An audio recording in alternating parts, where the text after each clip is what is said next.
What you're looking at here is a prototype of the very first Microsoft Surface. It's just 2 sheets of plastic and some tape.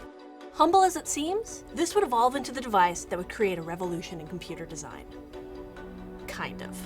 Today, we think of the Surface as the model of a viable 2-in-1 laptop, a hybrid device that can be used as both a touchscreen and keyboarded computer.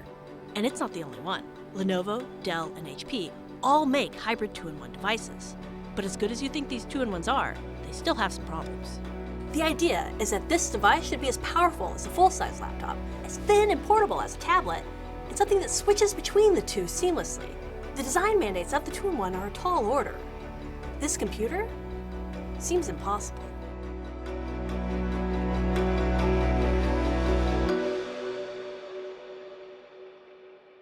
There are detachables, there are transformables, there are things that bend back on themselves.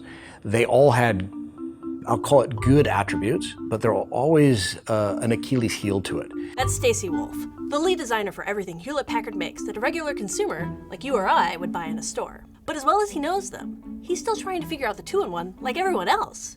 And these days, there are 2 philosophies about what a 2-in-1 should be. On the one side, you have tablet devices, like the Microsoft Surface. Look how smooth that is. It's so thin and skinny and cute. And on the other side, you have this sharp-looking computer-first device, like the Lenovo Yoga. And these 2 devices illustrate the difficulty in getting the 2-in-1 right. See, the Surface Pro is a nice, thin tablet, but the keyboard and the touchpad are really too minimal to be good for long periods of time in the laptop position. Meanwhile, check out the Yoga. I mean, this thing is gorgeous, but it's still just a laptop you kind of flip around and play with. Doesn't quite nail the 2-in-1 promise either. This is Marcus Werzak. He's an industrial designer with decades in the business, and he's been working on the 2-in-1 projects since the early 2000s when he worked at ASUS. Why were phones such a major inspiration to the 2-in-1? During my entire time while working at ASUS, we constantly investigated in new architectures, and that was at a time, mind you, when mobile phones were also a little more adventurous, where there were like flip phones, and we constantly tried to kind of take the mechanical designs that went into the hinges of phones and try to translate those to the laptop form factor. It was a good stepping stone. In the early 2000s, the iPhone wasn't even a dream. Phones had hinges. They had keyboards that popped. They were really mechanically complex. And the laptops were too. Just look at this ThinkPad X60 from 2006. I mean, look at all these buttons, and look at this hinge. In the early 2000s, this was what designers thought the 2-in-1 would look like. I'm really glad they were wrong. But the ThinkPad wasn't the only device trying to venture out into the design unknown of the hinge. My understanding is that one of the first 2-in-1s that we really see go into the marketplace was this weird Dell laptop in like 2006. Is that correct? Well, I remember that particular product. There were, I believe, some products even earlier in the 90s or so. I think there was a COMPAQ, like a convertible. Marcus is talking about this, the COMPAQ CONCERTO. This thing came out in 1993. You know, the same year the X-Files premiered. Do you remember the technology on that show? Let me show you something. Smart home. It's dated. So is this bad boy. But it didn't look that way to people in 1993. It had handwriting recognition and a detachable keyboard, which... Okay, give me a sec.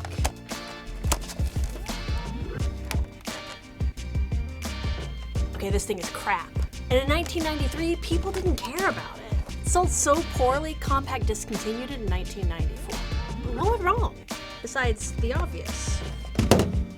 I think there were at the time a couple of reasons that 2-in-1s back a little bit. First one is price. I think... Okay, Marcus is a very thoughtful guy who knows a lot about this subject. But I'm gonna go ahead and boil things down. He says there are really 3 things that have kept the 2-in-1 back. 1, price. It's gotta be affordable. 2, design. A lot of technology has to be squeezed down into a very thin device that has to seamlessly move from laptop to tablet and back. And 3, the software. You interact with tablets and laptops in very different ways, and the software has to move as fluidly as the rest of the device from one mode to the other. Okay, back to Marcus. I really liked the Microsoft Surface, Surface Pro when it was introduced. It had basically like everything that consumers were asking for.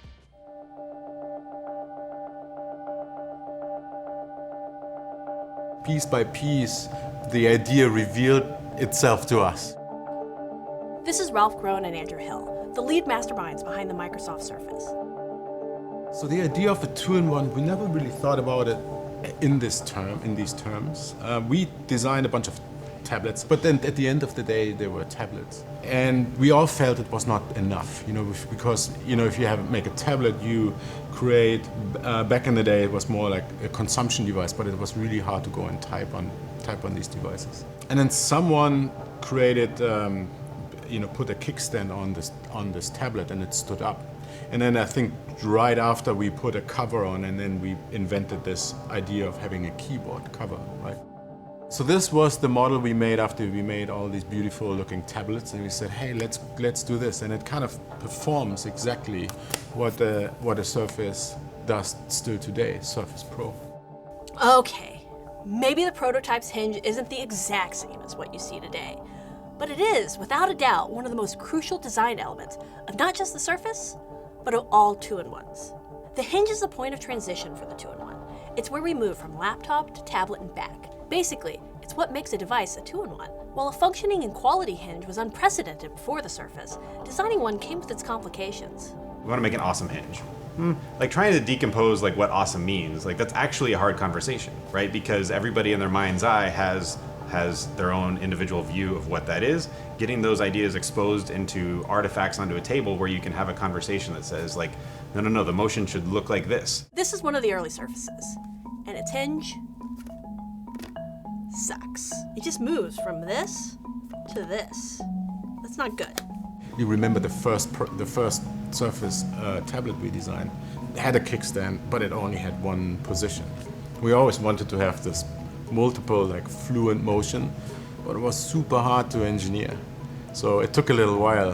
In the third generation, we actually, were able to kind of reveal the product that we had in mind. Microsoft made between 3 and 5 million Surfaces in that first year, and it only sold maybe 1 million. Yet by version 3, the Surface was starting to feel like the impressive device we have today. But remember, the Surface is an example of just one kind of two-in-one. Lenovo in particular nailed the laptop two-in-one. Like, this thing is gorgeous, guys, okay? I mean, just look at it. And this hinge is beautiful and functional and allows the laptop to stay really thin. But they've also stayed firmly laptops, while the Surface is more firmly a tablet. Until the last couple of weeks, it felt like innovation had kinda stopped. So what's changed?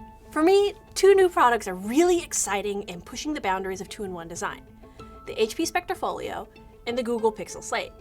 These products seem to be seriously considering those 3 barriers to making a good two-in-one.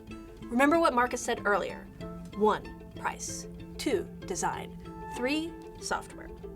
The Google Pixel Slate has managed to incorporate up to an i7 processor in a device that's just 7 millimeters thick. That's half a millimeter thinner than an actual tablet like the iPad. More importantly, Google seems to be thinking about the software. Most two-in-ones use Windows, which isn't great for a tablet interface. In fact, STACY from HP had to design around the limitations of Windows 10 when making the Spectre Folio. One of the things you'll see that's unique with the HP Spectre Folio is the display actually pulls forward and stops, not covering the touchpad. And what's nice about that is that because it's a Windows OS, you have legacy apps which really require that kind of finite control that you get with a touchpad, but also the new set of apps that are touch-based. So you really get the blend of both worlds. Okay, he said that very diplomatically, but there's no need to be diplomatic about Chrome OS, which the Pixel Slate uses, and it doesn't have that problem. Instead, it's essentially a merging of Chrome OS, a decent operating system for the desktop, and Android, a pitch-perfect tablet and phone OS.